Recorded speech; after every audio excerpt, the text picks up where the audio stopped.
हाँ जी, उसने एग्जाम्पल 14 में क्या कहा था?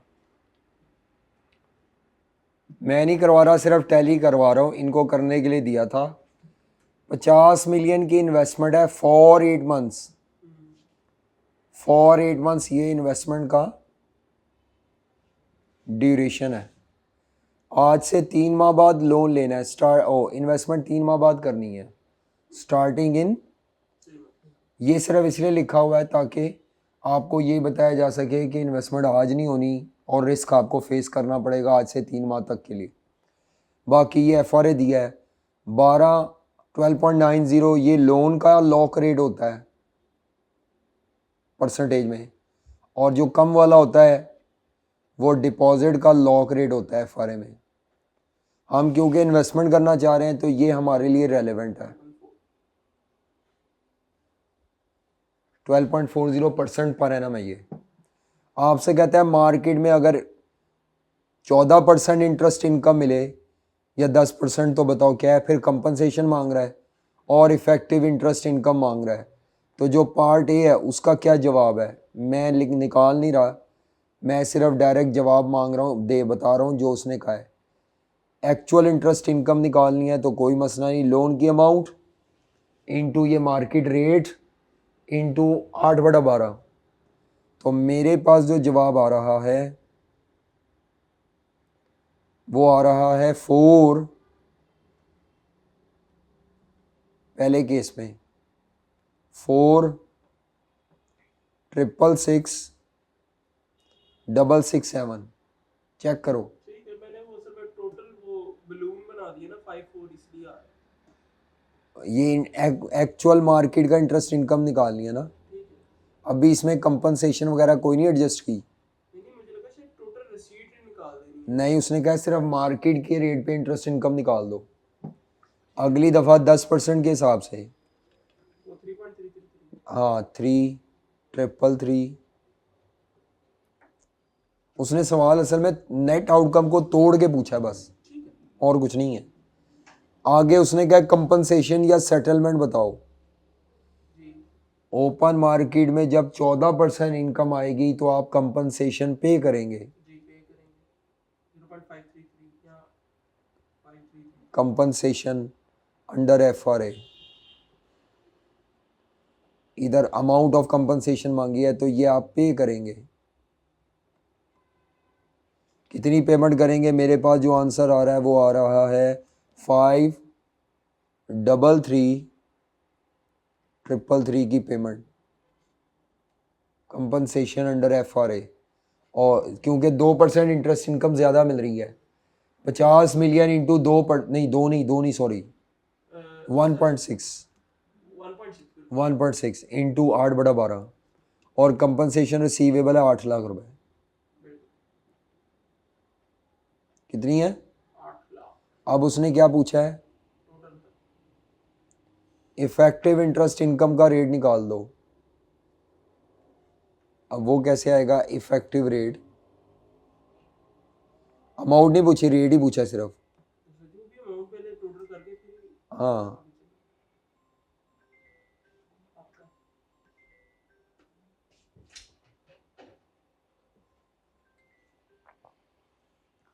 तो परसेंटेज और अमाउंट, बी केस में भी परसेंटेज और, तो ऊपर वाले आंसर को बस कॉपी कर लें। एक्चुअल इंटरेस्ट इनकम 14% से मिली है और कंपनसेशन पे की है।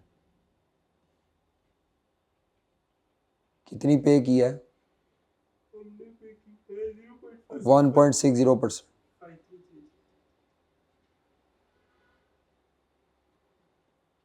तो नेट क्या बचता है? नेट बचता है 12.40। 413 और ये अमाउंट क्या आती है? 41333। ये ये आपके केस में मेरा का 4 आ जाएगा क्योंकि ऊपर 6 7। ये चेक कर लेना। जी जी। इधर 10% इनकम है, और कंपनसेशन रिसीव होनी है 2.4%। वही बार बार इफेक्टिव रेट वही आएगा। ये 41333 ये एग्जाम्पल क्या बता रही है, मार्केट रेट जिधर मर्जी चला जाए, आपको 41333 हाँ आपकी इनकम कंफर्म है, कांस्टेंट है, रिस्क मैनेज हो गया ना। जी अनसर्टेनिटी को ख़त्म करना होता है, वो ख़त्म हो गई है। ज़्यादा इंटरेस्ट इनकम कमाना मकसद नहीं है, वो आ जाए तो अच्छा है, लेकिन इनकम लॉक हो गई। उसके लिए तो आप ऑप्शंस पे जाएंगे ना, अगर हाँ। आपको ज्यादा कमाने का शौक। बिल्कुल 15%। ये 15वीं एग्जाम्पल जो है ये बोरोवर के लिए है। अब हमारी कंपनी बोरोवर के लिए 6 माह का लोन ड्यूरेशन है जी और ये लॉक रेट होगा। ओपन मार्केट में ये रेट्स हैं। कहता है इफेक्टिव इंटरेस्ट रेट निकाले, तो पहला स्टेप मैं नहीं कर रहा, लेकिन उसमें मैं बता दूं लॉक रेट कितना होगा एच कंस्ट्रक्शन में। 5.4 स्टेप 2 में कंपनसेशन कितनी लेंगे या देंगे। पहले केस में कंपनसेशन रेट्स को कंपेयर कर लो बस। 6.25% मार्केट रेट है और हमें देना लॉक था हमारा 5.40। हमें मार्केट में ज़्यादा देना पड़ा है, तो यहाँ कंपनसेशन हम ऊपर रिसीव करेंगे 0.85% रिसीव करेंगे।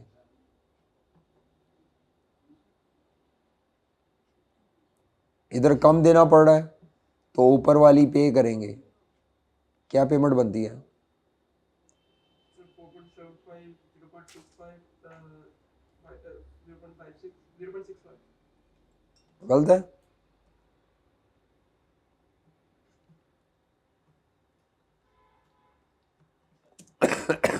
हाँ 0.65% पे करेंगे। आम सवाल में ये रेट से ही कंपनसेशन बता दें बस। स्टेप 2 में 3 में आके निकाल लें अमाउंट्स। इफेक्टिव इंटरेस्ट रेट, इधर अगर आप अमाउंट ना भी निकालें तो काम चल जाएगा, मैं निकालता होता हूँ क्योंकि उसने रेट पूछा है सिर्फ।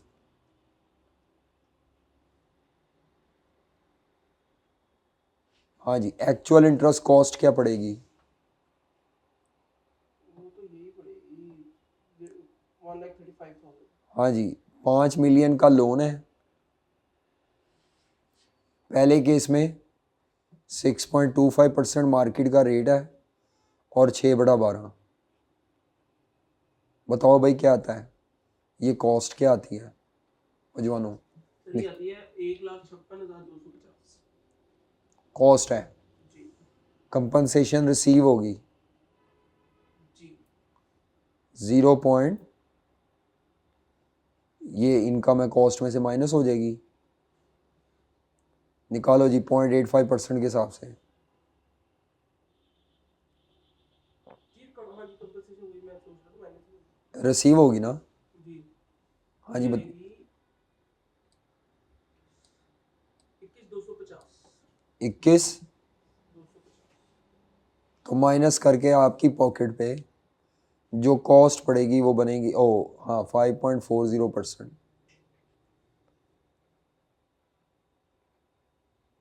1,35,000। उधर भी 1,35,000 ही आना होगा। वो बना लेते हैं। उधर आएगी 1,18,750 0.65% पे करना है। 1,18,000। 750 हाँ जी, और ये 16,250 16,250 की कॉस्ट, वही 1,35,000 की कॉस्ट बन जाएगी। ठीक है, ये हो गया फॉरवर्ड। अब आ जाए फ्यूचर्स पे। कौन सा टॉपिक है दूसरा? फ्यूचर शॉर्ट टर्म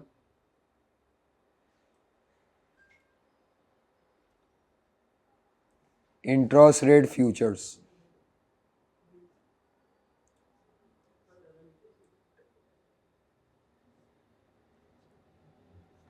तो इंटरेस्ट रेट फ्यूचर्स हमें पता है फ्यूचर में 3 स्टेप्स होते हैं। जी फ्यूचर्स में कितने स्टेप होते हैं? एक आज होता है, पुट कॉल ऑप्शन में होता है, फ्यूचर में नहीं। इसमें बाय सेल होता है। एक आज की डेट होती है, वहाँ पे होती थी ड्यू डेट ऑफ पेमेंट, यहाँ होगी डेट ऑफ इन्वेस्टमेंट। हम अपनी कंपनी को इन्वेस्टर की जगह पे ले रहे हैं, डेट ऑफ इन्वेस्टमेंट पे पोजीशन क्लोज करेंगे। लोन की वापसी डेट पे कोई कैलकुलेशन नहीं करनी, बस आपने आज ओपन पोजीशन और इधर क्या होगा, क्लोज पोजीशन। मैं डिपॉजिटर या इन्वेस्टर के लिए करा रहा हूँ, और डेट ऑफ इन्वेस्टमेंट पे नेट आउटकम क्या होगा? ये तो एफआरए की डिटो कॉपी बनेगा ना। पहली लाइन सेम होगी, कंपनसेशन की जगह गेन लॉस फ्यूचर मार्केट का लिख देंगे, बस नाम चेंज होगा, बाकी स्टेप्स अमाउंट भी यही आएगी। सारे मेथड में ये अमाउंट कॉमन है, एक मेथड से करके जो अमाउंट आएगी ना वही बाकियों में, और इसमें आते भी एक से ज़्यादा मेथड्स हैं। तो सबसे पहले हमने फ्यूचर की टाइप सेलेक्ट करनी होती है। क्या करनी होती है? और मैं डिपॉजिटर के लिए करा रहा हूँ, डिपॉजिटर या इन्वेस्टर। मैं किसके लिए करा रहा हूँ? जी, डिपॉजिटर, जिसको बायर ऑफ इन्वेस्टमेंट भी कहते हैं।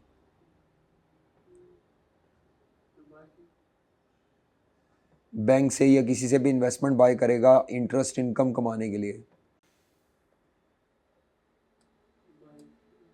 तो ये जो डिपॉजिटर होता है या इन्वेस्टर होता है या लेंडर होता है, इसको बायर ऑफ इन्वेस्टमेंट भी कहते हैं। इसीलिए ये अपनी पोजीशन ओपन किससे करेगा? बाय फ्यूचर से पोजीशन ओपन होगी, इंटरेस्ट रेट फ्यूचर्स, और क्लोज किससे होगी?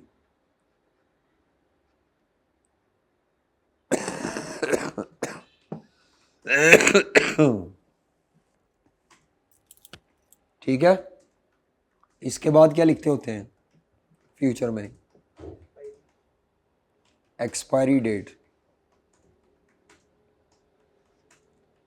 वो ये जो आप क्लोज नहीं कर रहे होते जिस डेट, उससे इमीडिएटली नेक्स्ट डेट होती है। तो एक्सपायरी डेट कैसे लिखेंगे? 31 मार्च, जून या जो भी दी होंगी, immediately next to, immediately next to date of investment. जिस दिन आप इन्वेस्टमेंट कर रहे हैं उससे इमीडिएटली अगली डेट का फ्यूचर। मिसाल के तौर पर मैं 30 जून को इन्वेस्टमेंट करनी है, किस तारीख को? 30 जून वाला फ्यूचर। अगर मैंने 15 जुलाई को इन्वेस्टमेंट करनी है तो 30 सितंबर वाला फ्यूचर। जिस डेट को आप इन्वेस्टमेंट कर रहे हैं, हमारे लिए ये दो डेट्स बार बार इंपॉर्टेंट होगी। कौन सी दो डेट्स? आज और डेट ऑफ इन्वेस्टमेंट। वो वापसी की डेट नहीं इंपॉर्टेंट, ये डेट्स इंपॉर्टेंट है, क्योंकि इस डेट पे रेट लॉक हो जाता है तो रिस्क कवर हो गया। इससे आगे का रिस्क ऑलरेडी कवर्ड है या कवर्ड हो जाएगा जब रेट लॉक है, वो मसला है। और आज वाली इसलिए क्योंकि उससे डेट टाइमलाइन डिफाइन हो जी।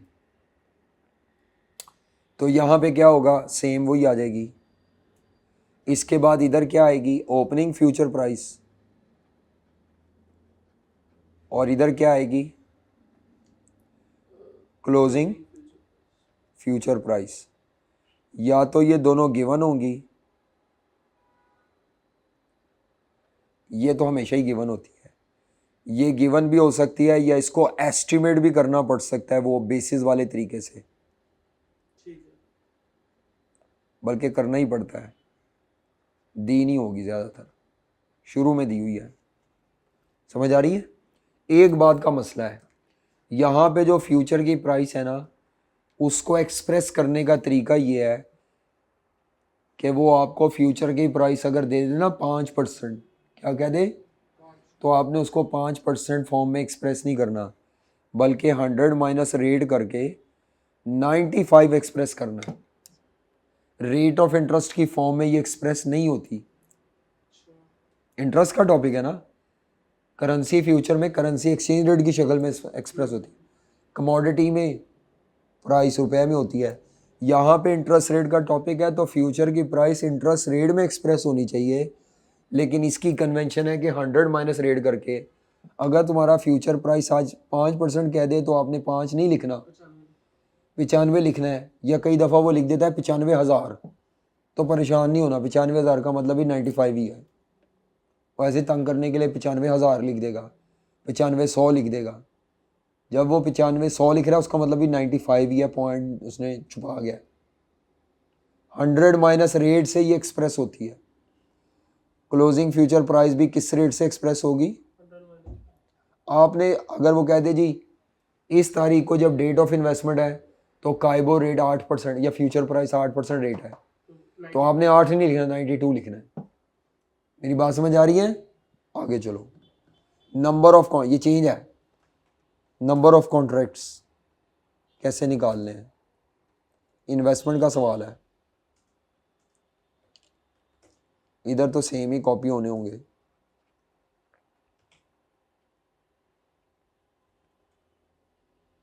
सेम एज अबव, ये भी एक्सपायरी भी सेम एज अबव होता है। हाँ जी, वो आपसे कहता है 5 मिलियन का लोन है। कितने का लोन है? और एक कॉन्ट्रैक्ट 1 मिलियन का है। तो इसका या इन्वेस्टमेंट यहाँ पे होगा अमाउंट ऑफ इन्वेस्टमेंट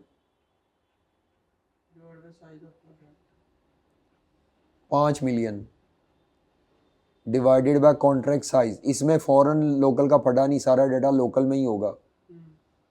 ये कोई करेंसी का टॉपिक नहीं कर रहे, ये सारा पीकेआर में डाटा है, ये सारे डॉलर में होगा, टेंशन नहीं लेनी, एक ही करेंसी में।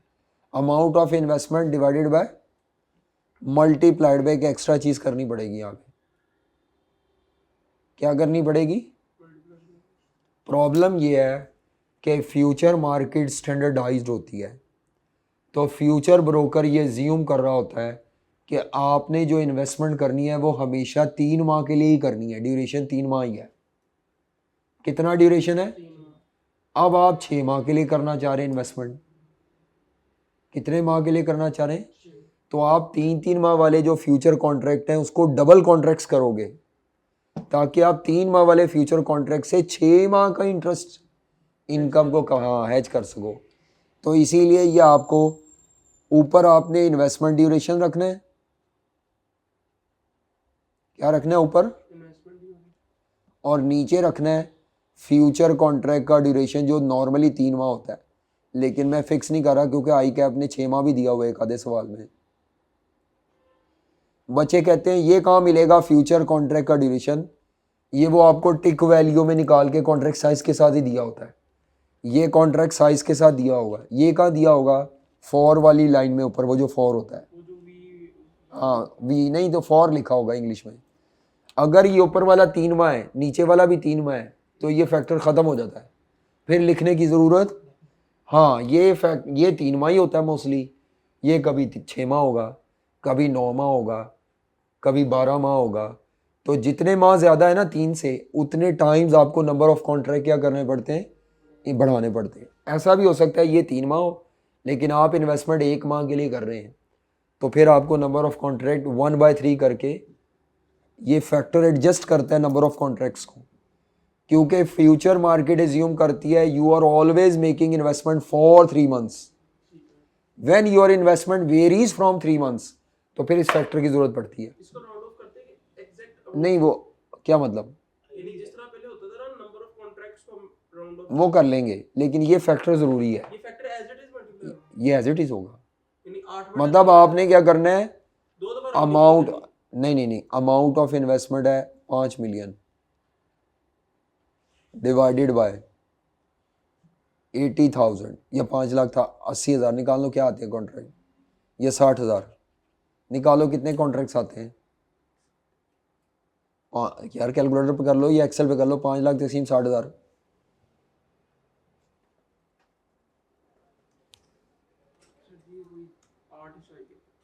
क्या आ रहा है? 8 अभी जवाब नहीं लिखना, इस फैक्टर को भी पहले मल्टीप्लाई कर लो। ये 3 माह है मिसाल के तौर पर, और ये 6 माह है।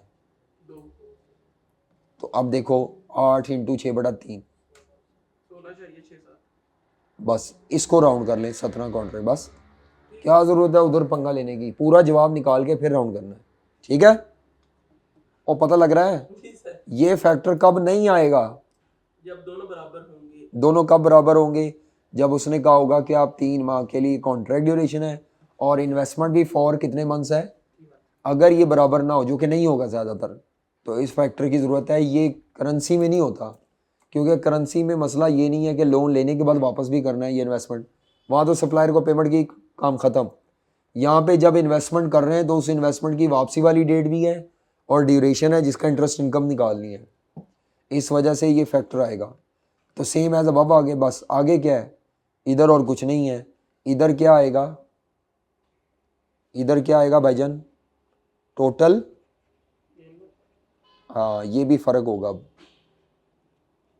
बताना ज़रा, पहले क्या फॉर्मूला होता था गेन लॉस का फ्यूचर में। Sell price minus buy price, बिल्कुल number of contracts into contract size. बिल्कुल वही फॉर्मूला। सेल फ्यूचर की प्राइस ये वाली होगी जो इधर लिखी थी, sell future price minus buy future की प्राइस इनटू क्या है, number of contracts into size of contract. Into contract size. एक एक्स्ट्रा चीज आ जाएगी, फ्यूचर कॉन्ट्रैक्ट का ड्यूरेशन। क्या लेना है, फ्यूचर कॉन्ट्रैक्ट का duration divided by 12। Future contract duration divided by, ये टाइम ऑफ पोर्शन करने के लिए। अच्छा, साल का निकलेगा।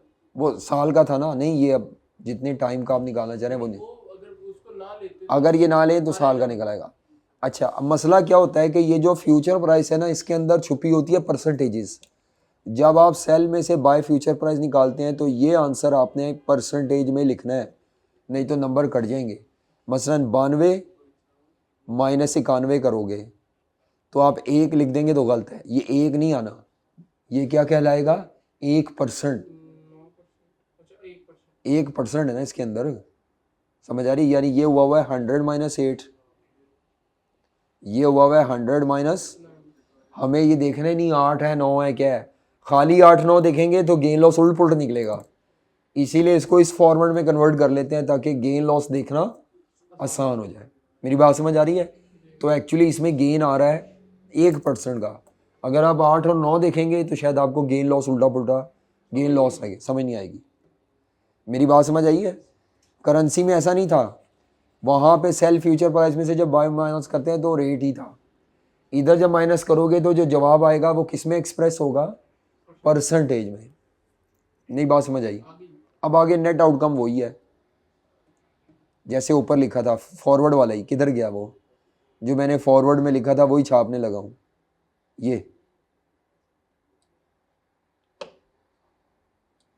ये लिखेंगे बस।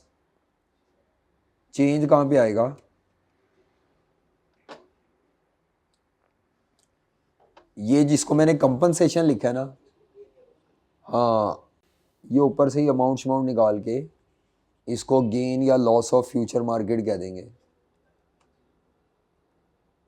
ये क्या है, उसने मिक्स कर दिया नेट आउटकम। ये मैंने यहाँ से उठाना है और ये यहाँ तक। इस पूरे टॉपिक में फॉरवर्ड हो, फ्यूचर हो, ऑप्शन हो, ये जो पहली लाइन है ना, ये रकम कॉमन होगी सारे मेथड्स में। दूसरी लाइन चेंज होगी, तो यहाँ जो मैंने कंपनसेशन का लिखा था इसको काट के, और ये बल्कि वर्किंग ऊपर से ही जवाब देख लेंगे, तो ये आपने यहाँ पे कंपनसेशन की जगह क्या लिख लेना है, गेन या लॉस ऑफ फ्यूचर मार्केट। फिलहाल अभी मैं ये रकमें रुकमे नहीं लिख रहा, ये तो वहाँ ऊपर लिखी थी, मैं बस परसेंट बता रहा हूँ आपको कि ये परसेंटेज का कॉलम होगा, ये रुपीस का है, इनकम है गेन है तो ऐड हो जाएगा, लॉस है तो क्या कर देंगे, माइनस।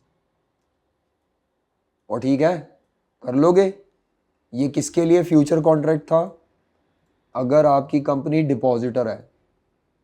अगर आपकी कंपनी बोरोवर है फिर सिर्फ ये रेट उल्टा होगा, बाय की जगह सेल से और सेल की जगह क्या आ जाएगा, बाय फ्यूचर, क्योंकि मैंने कहा था जब कंपनी बोरोअर है तो मैं उसको सेलर ऑफ लोन इंस्ट्रूमेंट भी कहता हूँ। चलो आ जाओ सवाल करें। सर हम इसके अंदर प्रिंसिपल के अमाउंट जमा ना ही करें तो बेटर है, जमा कहाँ करनी है? यानी टोटल पेमेंट ना बनाए। नहीं, सिर्फ इंटरेस्ट कॉस्ट वगैरह निकालते हैं।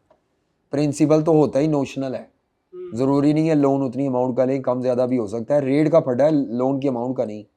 ये मसला नहीं है कि लोन की अमाउंट कम ज़्यादा है, मसला ये है कि रेट ऑफ इंटरेस्ट का फटा है। नहीं अगर वो दे दे के 5 बिलियन लेना है तो कोई मसला नहीं, आप लोन की अमाउंट यहाँ इस्तेमाल करेंगे या लोन इन्वेस्टमेंट, ये रे अमाउंट निकालने के लिए अमाउंट इस्तेमाल होगी। हाँ, फ्यूचर मार्केट में नहीं होगी, वो तो उसका अपना फॉर्मूला है, उसके अंदर आ चुकी हुई अमाउंट ऑफ इन्वेस्टमेंट इसके अंदर आ चुकी हुई है। चलो भाई किट निकालते हैं। तो अब BFD की किट से एक सवाल करने लगे हैं, डायरेक्ट किट से ही। जी आज का आखिरी ये आखिरी है बस काम, कल हम करेंगे नहीं, ऑप्शन भी करना है। कल मैंने स्वैप करवाना है कि नहीं, मैंने कहा था कल कराऊंगा ऑप्शन, परसों स्वैप, ठीक है। थक गए हो?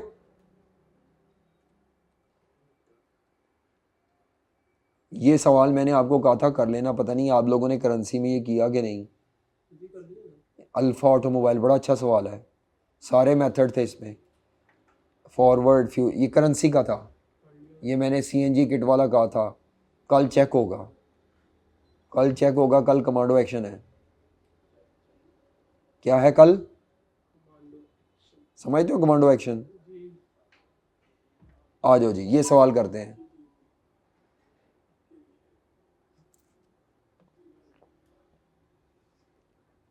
ये अच्छा बड़ा अच्छा सवाल है, लेकिन नामुकम्मल दिया हुआ है, ICCA का है। आई कैप ने डाटा इसमें से उड़ा लिया, डिलीट मार दिया गलती से, तो वो सवाल ही आधा है, लेकिन सवाल बहुत अच्छा है। वो एक सवाल करो पूरा टॉपिक हो जाता है, ये इंटरेस्ट रेट वाला। अभी मैं ये करा रहा हूँ क्योंकि इसमें डाटा पूरा है तो ये भी ICCA का ही सवाल पढ़ के अभी आपको पता चल जाएगा। उस पर करेंगे, क्या नाम है, एक्सेल पे लिख लेते हैं। निकालो भाई निकालो, शाबाश, जल्दी से करें ताकि 15 मिनट में सवाल हो। कॉपी कर रहा हूँ, क्या करना है कॉपी? नहीं बस यानी सवाल सामने रख। ये लो जी, सारा आ गया सवाल, तस्वीर ले लें इसकी ताकि आपके लिए करना आसान हो। हाँ ले लें फिलहाल। अब सवाल हल हो रहा है, अब कॉन्सेप्ट डिस्कस नहीं हो रहे जी। हमने इसको 15 से 20 मिनट में करना है जवानों। नो डाउट ऑनलाइन वालों को शायद नज़र ना आ रहा हो, लेकिन ये सवाल किस किट का कौन सा सवाल है? 20.7। एक दफ़ा सवाल पढ़ ले, मैं भी पढ़ लूँ ज़रा। आज 1 अप्रैल है, कंपनी को किसी, अब देखे ना पाउंड में डाटा दिया है तो सारा सवाल ही पाउंड में होगा। कंपनी को कहीं से 8 मिलियन मिलने हैं और कंपनी ने वो इन्वेस्ट करने हैं, इन्वेस्टमेंट का सवाल है। इसका सवाल है आगे नीचे, कितने माह के लिए करने हैं ये ज़रा आपने खुद देखना है। 4-5 मंथ्स लिखा हुआ है, 5 माह के लिए। और इन्वेस्टमेंट पे कमाई कितनी होती है? लाइबोर प्लस ये कमाई होती है, आपको माइनस नहीं कहा, प्लस कहा हुआ है। तो ये स्टेप आखिरी नेट आउटकम में इस्तेमाल होता है, बाकी इसका कोई इस्तेमाल नहीं। स्प्रेड आगे, इनको डर है इंटरेस्ट रेट गिरेगा, तो ये London international financial future exchange, ये फ्यूचर का डाटा है, ये फ्यूचर का कॉन्ट्रैक्ट साइज है, ये फ्यूचर का क्या दिया हुआ है, ये फ्यूचर कॉन्ट्रैक्ट का ड्यूरेशन है 3 माह। टेक्स साइज का तो मैं कुछ नहीं करूँगा। अब आपको ये 2 डेट्स के फ्यूचर है जो आज की ये प्राइस है, ये 2 प्राइसेस हैं आज की। अब आपको देखना पड़ेगा कि इनमें से कोई एक डेट आपके लिए रेलेवेंट है। मैं पढ़ता हूँ ऊपर, आज क्या डेट थी, आज क्या डेट थी, 1 अप्रैल। आज से 4 माह बाद इन 4 मंथ्स टाइम का मतलब है आज से 4 माह बाद आपने इन्वेस्टमेंट करनी है फॉर 5 मंथ्स। आज से 4 माह बाद इन्वेस्टमेंट करनी है। तो मैं ज़रा टाइमलाइन बना लूँ। आज क्या डेट है? 1 अप्रैल। आज से 4 माह बाद इन्वेस्टमेंट करनी है।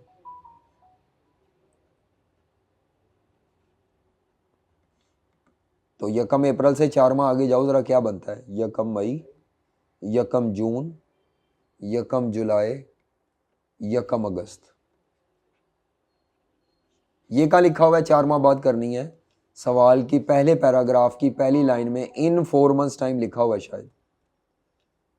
ये लिखा हुआ आज अप्रैल है, कंपनी को रिसीव होगा इन 4 मंथ्स टाइम, और इन्वेस्ट कितने अरसे के लिए करना है? For 5 months. ठीक है, नीचे भी जाके फॉर 5 मंथ्स लिखा हुआ है एक जगह। तो इन 4 मंथ्स टाइम आपके पास पैसे आएंगे और आप इन्वेस्ट कर देंगे। फॉर 5 मंथ्स का मतलब है ये 9 मंथ्स होगा, इन्वेस्टमेंट कैश में हो जाएगी। तो इन्वेस्टमेंट का ड्यूरेशन कितने माह है? Investment duration. और ठीक है, पता लग रहा है। अब मुझे ये बताओ हम किस डेट का फ्यूचर सेलेक्ट करेंगे? क्योंकि 1 अगस्त को आपने इन्वेस्टमेंट करनी है, तो 1 अगस्त से इमीडिएटली अगली डेट मुझे नहीं पता, वो उसने जो डेट्स दी हुई है मुझे क्या पता कौन। सितंबर और दिसंबर 2 डेट्स हैं, तो आपने 1 अगस्त को इन्वेस्टमेंट करनी है, डेट ऑफ इन्वेस्टमेंट से फ़ौरन बाद। तो हमारे लिए सितंबर डेट वाला फ्यूचर की ये आज की प्राइस है, ये ओपनिंग हैज कंस्ट्रक्शन की डेट की प्राइस होती है, ये इग्नोर करेंगे। अच्छा जी, फ्यूचर कॉन्ट्रैक्ट रेलेवेंट मंथ के एंड पे मैच्योर होंगे। ठीक है, ये लाइन हमारे लिए इंपॉर्टेंट नहीं है। आज का लाइबोर रेट 5% है। आज का लाइबोर रेट कितना है? लेकिन हमें तो आज का नहीं चाहिए, हमें तो डेट ऑफ इन्वेस्टमेंट का लाइबोर चाहिए 3 माह बाद। मुझे नहीं पता अब क्या उसने बताया हुआ है नीचे, डेट ऑफ इन्वेस्टमेंट का लाइबोर नीचे दिया हुआ है ये। अच्छा जी, FRA की प्राइसेस क्या दी हुई हैं? इनमें से एक FRA रेलेवेंट होना है। कौन सा वाला है? ये देखो टाइमलाइन के मुताबिक 49 है, ये है। अब इसमें से लोन का सवाल नहीं है, इन्वेस्टमेंट का है। 4.52। लोन का सवाल होता तो हाई रेट चलता है, यहाँ इन्वेस्टमेंट है। ये FRA का लॉक रेट है, बस खत्म। मांगा क्या हुआ है? Explain how you would lock an effective interest rate of income from investing 8.2 million using forward rate और फ्यूचर। ये हैज कंस्ट्रक्शन करके बस दिखा देनी है। हाउ लिखा है, नेट आउटकम नहीं पूछा, बस रेट लॉक क्या करेंगे। दूसरे पार्ट में वो कहता है, मैं EV पार्ट इकट्ठा ही करूँगा। Show what will happen at the end of July. 1 अगस्त कह दे या जुलाई कह दे, एंड एक दिन का फ़र्क है। अगर 3 month LIBOR rate open market में कितना हो जाता है, तो आपने इंटरेस्ट रेट के रिस्क को, एक्सपोजर कहते हैं, रिस्क को मैनेज करना है। फॉरवर्ड कॉन्ट्रैक्ट से मैनेज करके दिखाओ, और किससे करके दिखाओ? पहला वाला स्टेप जिसमें पूछे ना हाउ वुड यू लॉक, इसमें सिर्फ ये बताना है कि फॉरवर्ड रेट में कौन सा रेट लॉक करोगे और फ्यूचर में कौन सी प्राइस लॉक करोगे, मतलब बस। पहला पार्ट कुछ भी नहीं है, हैच कंस्ट्रक्शन है। दूसरे पार्ट में बी, सेकंड थर्ड स्टेप, तो मैं सारा सवाल A B इकट्ठा ही करूँगा। चलें जी, एक्सेल पे मेरे साथ सॉल्व करें। एक्सेल पे सॉल्व करें जनाब, सब कर रहे हैं मेरे साथ? आप पुराने सवाल को ही छापा लगाएंगे? ठीक है, अपनी अपनी मर्जी है।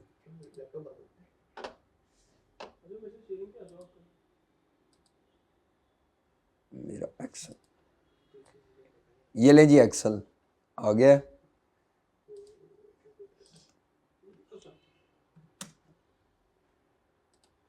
सॉफ्टवेयर पे भी कर लेंगे कल, कोई प्रैक्टिस एक आधा सवाल सॉफ्टवेयर पे करेंगे। बड़े दिन हो गए सॉफ्टवेयर खोला ही नहीं। हाँ, कर लेते हैं, कोई नहीं। वो असल में उसमें वो नहीं ना होता, सेव नहीं होता। मुझे उसकी वजह से प्रॉब्लम यह है कि मैंने तो आपको ये देना है, इस वजह से। नहीं तो मैं तो सॉफ्टवेयर छोड़ू ही ना, क्योंकि सॉफ्टवेयर पे जो ग्रिप होती है वो ये एक्सेल पे नहीं है जी। कंपनी का क्या नाम है? कंपनी का क्या नाम है? अच्छा नहीं है, बस ठीक है। एग्जाम्पल BFD किट का कौन सा सवाल है? 20,7 क्वेश्चन 20.8 7 FRAs। चलो, तो सबसे पहले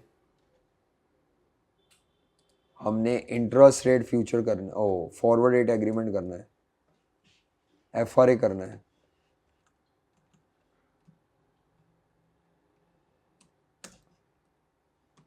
पहला इंटरेस्ट इनकम को मैनेज करना है, तो स्टेप नंबर 1 हैच कंस्ट्रक्शन आज की डेट पे होगी। आज क्या डेट थी? 1 अप्रैल क्वेश्चन के मुताबिक।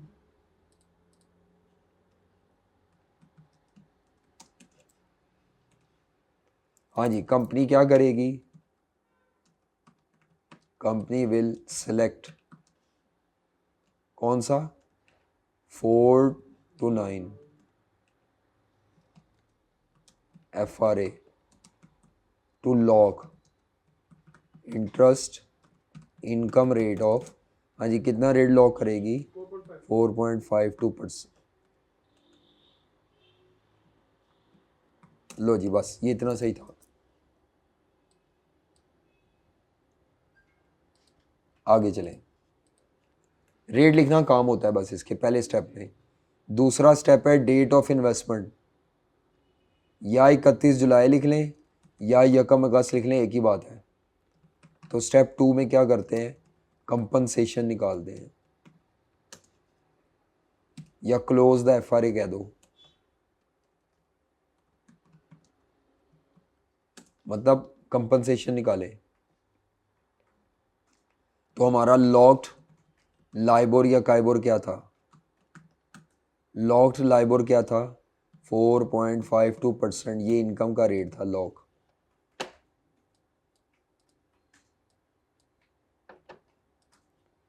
और मार्केट में लाइबोर क्या है? मार्केट का लाइबोर कितने परसेंट दिया हुआ है? आज का नहीं देखना, उस दिन का देखना है, या कम या जुलाई एंड पे 4.25%। बताओ भाई, कंपनसेशन रिसीव होगी या पे होगी? लॉक रेट के मुताबिक हमें 4.52% इनकम मिलनी चाहिए।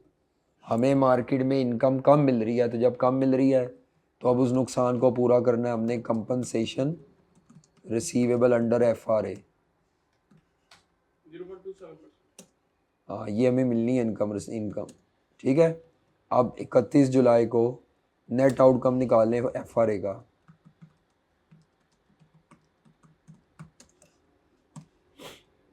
अमाउंट हमने कितनी इन्वेस्ट करनी थी? अमाउंट थी 8.2 मिलियन। अच्छा, पाउंड में दी हुई अमाउंट्स, चलो कोई नहीं।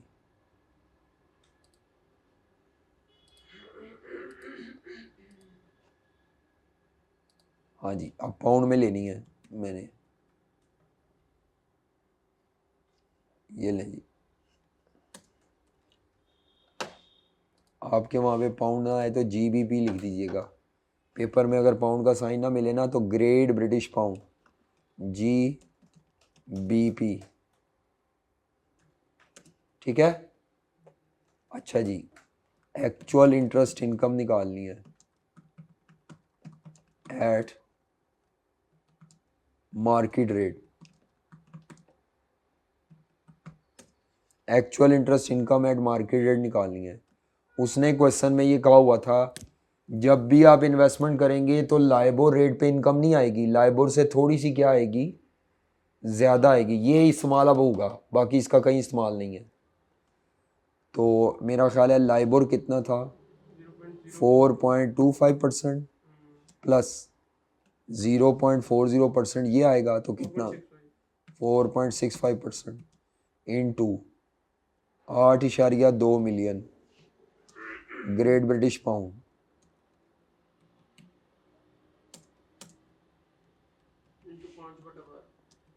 5/12। 5/12।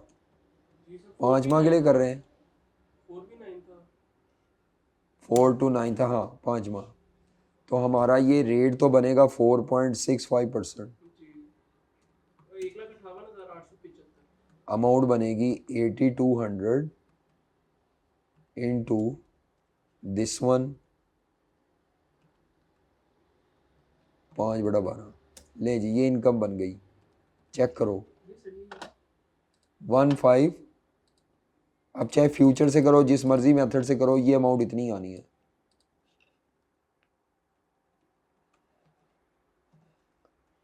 आगे चलें, कंपनसेशन कितनी रिसीव करनी है? हाँ जी, एफआरए में कंपनसेशन कितनी रिसीव करनी है? एक चीज में हमने उसमें भी नीचे वाले में 0.4 क्यों नहीं ऐड किया किसमें? जब हमने इन दोनों को आपस में कंपेयर किया? बेटा फ्लक्चुएशन लाइबोर की है ना, तो लाइबोर को लाइबोर से कंपेयर करेंगे। अगर आपने 0.4 लेना है, फिर इसमें भी जमा करो, इसमें भी जमा करो, हाँ तो वो अच्छा ठीक है, फिर वो ज़रूरत नहीं है। बात तो एक ही। 0.40 अगर जमा करना है, फिर असल इंटरेस्ट रेट बनाना है तो लॉक में भी जमा करो और इसमें भी करो। ठीक है ओके। इसीलिए बेहतर है यहीं पे ले लेते होते हैं ये ऊपर में। कंपनसेशन कितनी आएगी जनाब? कंपनसेशन, तो कंपनसेशन आएगी जो आपको मिलनी है वो पॉइंट कितनी थी? 27। 0.27% इंटू ये, तो निकालें जी।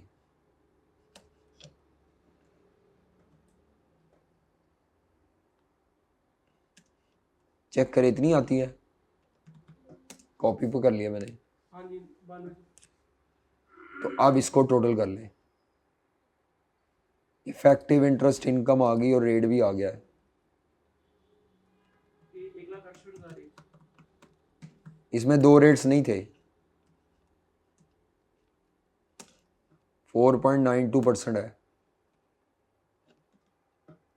अब बच्चे कहते हैं सर जी ये ज़्यादा क्यों निकला है, हालांकि हमने तो लॉक किया था 4 पॉइंट कितने परसेंट, 52 पे ना। तो एक्चुअली इसके अंदर वो जो 0.40 मिल रहा है ना हमें एक्स्ट्रा, उसका इम्पैक्ट आया हुआ है, जो कि कांस्टेंट इफेक्ट जो कांस्टेंट है, इसीलिए ये अमाउंट 4.92 बन रही है। मार्केट में जो मर्जी हो वो 0.40% ऐड हो नहीं होना है, मिलना ही है। मिलना ही मिलना है। ठीक है जी, ये आपने कौन से मेथड से किया है? और चलो सर करो। ये हमारी नेगोशिएशन ना होती तो ये हमें मार्केट में फिर 4.65 ही मिल रहा। हाँ जी, अगर हमने फॉरवर्ड से मैनेज ना किया होता तो हमें ये मिल रहा होता। अब हमें फॉरवर्ड से रिस्क मैनेज करने का फ़ायदा ये हो गया, सर ये ना बल्कि मिल रहा होता 4.25 और 0.27 का सम 4.52 पे मिलता। अगर फॉरवर्ड ना होता। नहीं अगर नेगोशिएशन ये 0.4 वाली ना की होती। ये तो बैंक ने आपको ऑफर करना ही करना है, ये आपकी मर्जी का नहीं होना। नहीं अगर हम काइबोर एग्जैक्ट काइबोर पे ही ले लेते। नहीं, वो हम नहीं लेंगे ना, क्योंकि बैंक आपको कह रहा है जब भी इंटरेस्ट जमा करा, पैसे जमा कराओगे मैं तुम्हें काइबोर प्लस दूंगा, ओके माइनस नहीं दूंगा। ये बैंक कहता है, हमारी मर्जी नहीं होती, हमारी मर्जी नहीं चलती भाई इसमें। ये बैंक बताता है कि मैं काइबोर से ऊपर लूंगा, नहीं लूंगा, माइनस में लूंगा, मेरी मर्जी। हाइपोथेटिकल से अपन हारा। नहीं, हाइपोथेटिकल गलत बना रहे हो। चलो आगे चलें, किस मेथड से किया है? अब आपने इंटरेस्ट रेट फ्यूचर से करना है, वो आप सारा खुद करें। चलें, मैं बैठा हूँ, जल्दी करो जी। इंटरेस्ट रेट फ्यूचर से सवाल नहीं है, ये लो सवाल निकाल दिया। ये इंटरेस्ट रेट फ्यूचर का डाटा ऊपर दिया हुआ है, ये सारा यहाँ तक सारा डाटा, ये लो करो। अब ये डाटा सारा फ्यूचर का, बस और क्या है। चलो जल्दी करो जल्दी, इसको ज़रा रोक दीजिए प्लीज़, ये सवाल कर लें फिर मैं टैली करूँगा। हाँ जी, ये सवाल स्टूडेंट्स को मैंने करने के लिए दिया था, तो इसका सलूशन क्या आया? फ्यूचर तो मैंने किया नहीं, मैंने फॉरवर्ड किया था। फ्यूचर इनको करने के लिए दिया है, short term interest rate future उसका पूरा नाम होता है। पहला स्टेप, आज की डेट पे हेज कंस्ट्रक्शन,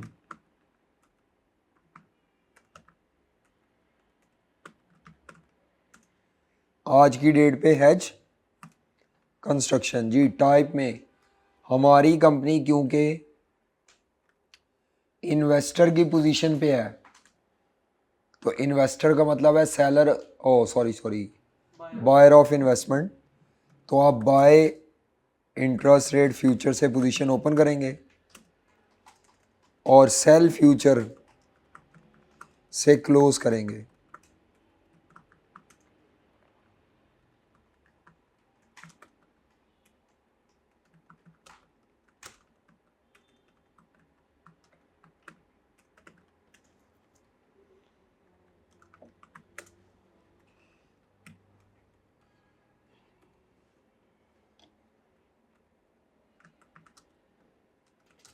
हाँ जी, इसके बाद एक्सपायरी डेट मैंने कहा था डेट ऑफ इन्वेस्टमेंट से इमीडिएटली बाद होगी, तो 31 जुलाई की एक्सपायरी है, ओ इन्वेस्टमेंट है, तो 30 सितंबर विल बी द हमारी एक्सपायरी डेट होगी। एक्सपायरी डेट के हिसाब से फ्यूचर उठाना है, तो ये आज के 30 सितंबर को एक्सपायर होने वाले फ्यूचर की आज की प्राइस है।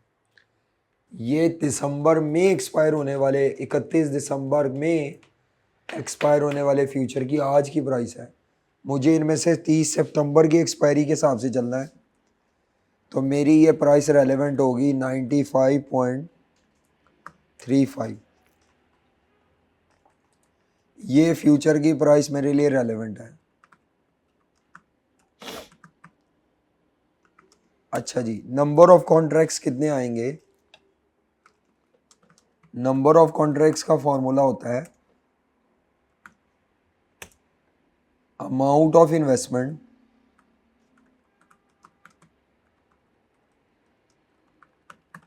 Divided by contract size multiplied by investment duration for 5 months 3 months जितना का हो, डिवाइडेड बाय फ्यूचर कॉन्ट्रैक्ट का ड्यूरेशन, ये फ्यूचर वाली लाइन में दिया होगा। तो जनाब अमाउंट ऑफ इन्वेस्टमेंट हमारी जो थी वो थी ग्रेट ब्रिटिश पाउंड 8.2 मिलियन की, शायद कितने मिलियन की, और कॉन्ट्रैक्ट साइज कितना दिया हुआ था 5 लाख पाउंड।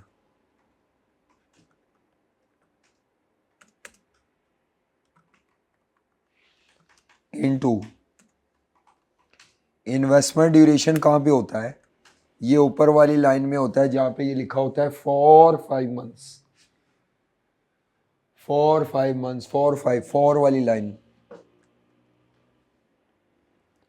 5 मंथ्स। और फ्यूचर कॉन्ट्रैक्ट ड्यूरेशन कहाँ होता है? ये फ्यूचर के पैराग्राफ में होगा, कॉन्ट्रैक्ट साइज के साथ लिखा होता है, ये है,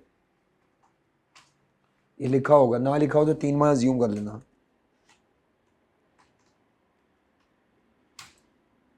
फॉर्मूला भी लिख तो नंबर ऑफ कॉन्ट्रैक्ट्स क्या आते हैं?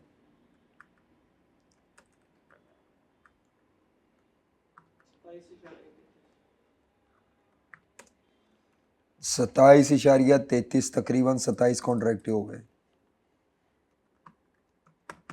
ठीक है जी।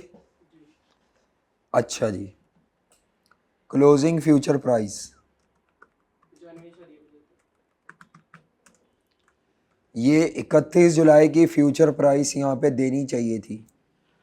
ये तो ओपन मार्केट का काइबोर लाइबोर है, फ्यूचर प्राइस इसके अलावा होनी चाहिए थी, वो नहीं दी हुई तो एस्टिमेट होगी। जिसने इसको ले लिया फ्यूचर प्राइस के तौर पे वो गलत है, ये तो लाइबोर है मार्केट का। तो भाई क्लोजिंग फ्यूचर प्राइस को एस्टिमेट करना था, ये एस्टिमेट होनी थी बाय यूजिंग आउटस्टैंडिंग बेसिस, ये तो करना पड़ेगा। अगर आपने एस्टिमेट ना किया तो गलत हो जाएगा। तो नंबर ऑफ कॉन्ट्रैक्ट तो 27 है, क्लोजिंग फ्यूचर प्राइस की वर्किंग होगी, जब तक वो वर्किंग नहीं होती अब गेन लॉस नहीं आ सकता। अब वो कैसे वर्किंग करते थे वो हमें दोबारा रिवाइज करनी पड़ेगी, वो तो आई एक आधी दफ़ा थी सिर्फ। यदि फ्यूचर का जो रेट? बस अब बाकी कल करेंगे मुकम्मल, जल्दबाजी नहीं करनी, तसल्ली से करेंगे। इस पे आके मैंने छोड़ देना था इसीलिए ताकि आप धोखा ना खा जाएं। जहां ओपन मार्केट का स्पॉट रेट दिया होता है ना, ये स्पॉट रेट है ड्यू डेट का, उसके साथ फ्यूचर प्राइस भी देना मस्ट है। करेंसी के कई सवालों में दी हुई थी।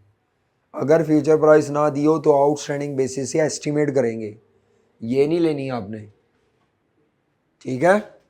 तो फ्यूचर प्राइस में मैंने क्या लिखा था, लेक्चर नहीं ना नोट किया आपने, मैंने लिखा था फ्यूचर प्राइस या तो गिवन होगी या एस्टिमेट।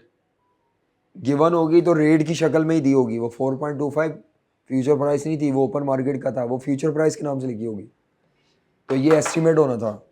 चलो नेक्स्ट टाइम अब ये मुकम्मल करेंगे और साथ ऑप्शन करेंगे। ऑप्शन में भी सिर्फ 10 मिनट लगने, मैंने चेंज बतानी है, यही सारा सोल्यूशन है छापा, क्योंकि वो भी नॉन डिलीवरेबल है इंटरेस्ट रेट का ऑप्शन, ठीक है। कल हमारी प्रैक्टिस डे है और मैं वो सवाल कराऊंगा जिसमें FRA भी है, फ्यूचर भी, ऑप्शन भी, तीनों है।